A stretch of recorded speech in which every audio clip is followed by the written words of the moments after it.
When we're working back the benefits of legumes in our system, we definitely take into account the nitrogen fixing, the disease reduction in following cereal rotations. A lot of it isn't obvious in your bottom line when you're just looking at raw numbers, but that is obviously a big part of why we put them in the rotation. Lentils particularly, the cost of growing them in terms of cash is a lot less than a wheat or barley, upfront cost, and at the end of the season, if we get reasonable yields, plus the price that they've been in the last couple of years, we've actually got quite a profitable outcome relative to wheat and barley, as well as the rotational benefit of the nitrogen to next year's crop. I think people need to start looking with legumes more in terms of over a couple of years, or 3 or 4 years, as opposed to traditionally we've been quite centred on looking year to year. Let's compare wheat, barley and canola on a 1-year basis. But once you look at across the life of a rotation, I think a legume, and particularly lentils in the right scenario, has a very profitable outcome.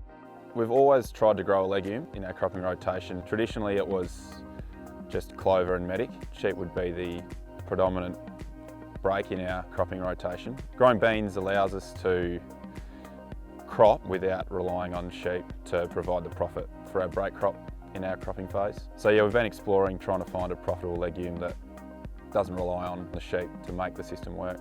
You sort of got to really have a long-term view with beans and most legumes really, in that it's tough to sometimes make those numbers add up in 1 year, but if we look at it from a 5-year rotation point of view, I think that's where you can really see the benefits in terms of cleaner crops and hopefully less expenditure on nitrogen fertilisers as well.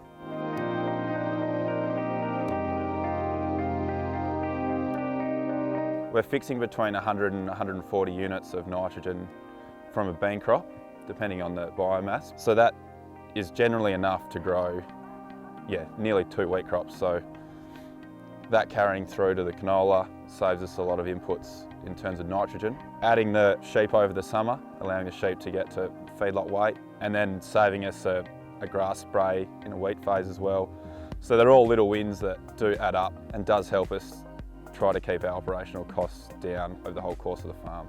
The difference between lupins and lentils in our rotation, profitability wise, look, I'm only new to the lentil game, but I think we can work on lupins being anywhere from $300 to $500 a tonne.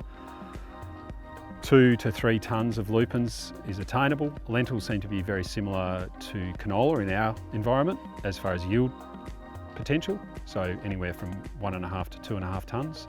But when you're looking at $600 to $1,000 a tonne, that certainly plays. The dollars aren't too bad at the moment. Pretty happy when the price is $500 to $600 or more. We are trying to store beans if the price is $450 a tonne and less, really. But also happy to feed them to sheep if the price isn't suitable.